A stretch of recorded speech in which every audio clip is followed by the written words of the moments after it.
Happy Jo Koy Day. Are you celebrating? The city of San Diego is. Today will be Jo Koy Day in San Diego. The ceremony will take place at Mira Mesa. Jo Koy is being recognized in honor of Filipino American History Month. Congratulations, Mr. Koy. Hey, Dave Chappelle has applied to do more shows in the park. This from ysnews.com, YS meaning Yellow Springs. The property owner has submitted a hand-delivered letter. He sent that to the zoning inspector, requesting that the temporary variance, which ended on October 4th, be extended until early August next summer. These shows have been known as an intimate, socially distanced affair. This is where Chappelle and friends are in the park. Interesting that he wants to go all the way to August. Pretty scary. We're also starting to see in New York City some businesses saying they won't have employees come back to work until I've seen as late as July 6th. We'll see what happens. Hey, I'm not sure what Jimmy Kimmel is trying to do, so he'll be the late night jokes for today. But here, let me run through them. Kimmel said, over the last 24 hours, the positivity rate in Iowa is almost 22%. 10,000 strong were expected tonight, so that'd be 2,200 infected people. It's more of a political point than a joke. Kimmel said the second wave is clearly underway, and while you'd expect something like this would make the president think twice about these unmasked egomania orgies he's involved with, Donald Trump doesn't think twice about anything. Most of the time, he doesn't even think once. It's kind of a hack joke, Jimmy. Kimmel said, there was supposed to be a debate, but since Trump would not agree to the virtual format that they wanted to have because he tested positive, blah, blah, blah, he backed out. So because there was no debate, Biden agreed to do a town hall on ABC that night. Trump announced he would also do a town hall on NBC. So now I know what I'm going to do. I'm going to vote for both of them, right? Yeah. These aren't funny. I know my delivery is terrible, but these aren't funny. Kimmel thought more people would watch Trump last night, and he said, that doesn't mean anything. If my choices are watching a documentary about the Bill of Rights or a guy getting hit in the nuts with a shovel, I'm going shovel every single time. All right, I could see Trevor Noah delivering that one better for some reason. And this one is actually good. Jimmy Kimmel, thanks NBC, first The Apprentice and now this. Why not a new Bill Cosby special while we're at it? That's the best joke of the bunch. The guys at The Wrap got to see a screening of the movie Belushi, and they said as much as Belushi would like to celebrate John Belushi, it can't escape the shadow of his sad end.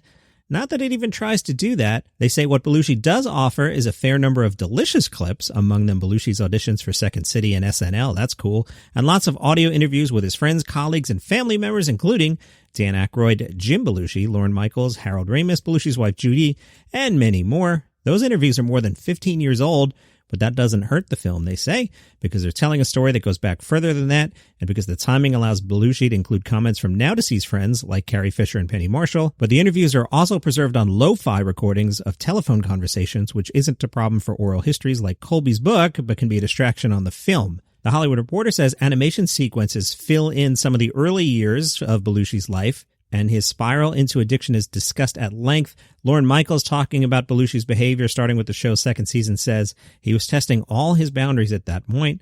Landis says about the making of the Blues Brothers, I don't think we lost more than 4 or 5 days of shooting because of the drugs. Fisher says Belushi had conflicting feelings about his rise to superstardom. She said he enjoyed it for a while, and then I think he felt hunted by it. In New York City, there was a comedy club called Dangerfield's. It has closed. Rodney Dangerfield opened the club in 1969, and the New York Post reminds us everyone from Jerry Seinfeld to Jim Carrey to Bill Hicks and many, many more have performed there.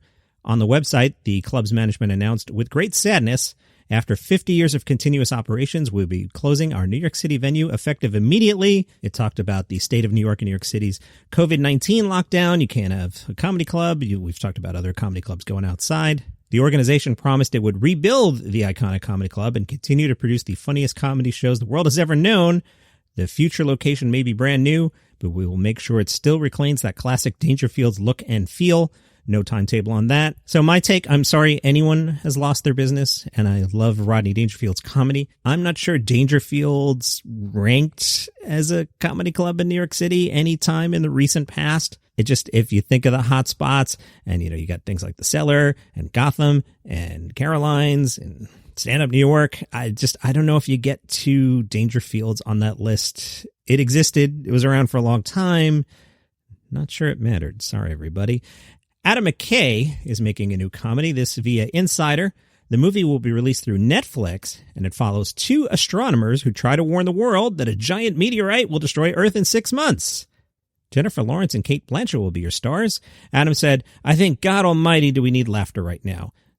It's the only way I'm getting through this. You just have to laugh at the cravenness of not just Trump, but the Republican Party.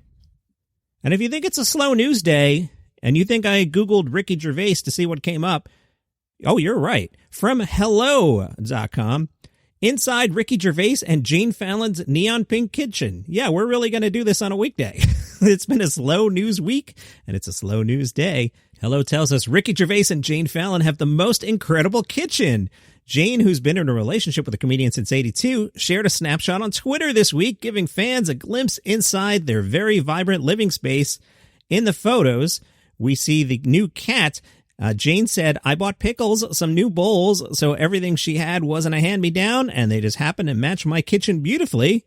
To demonstrate the point, she showed us a neon pink wall between the worktop and the wall cupboards of the kitchen, and injecting a further pop of color is a string of fairy lights that have been arranged on top of the cupboards, woven around a series of colored glass bottles.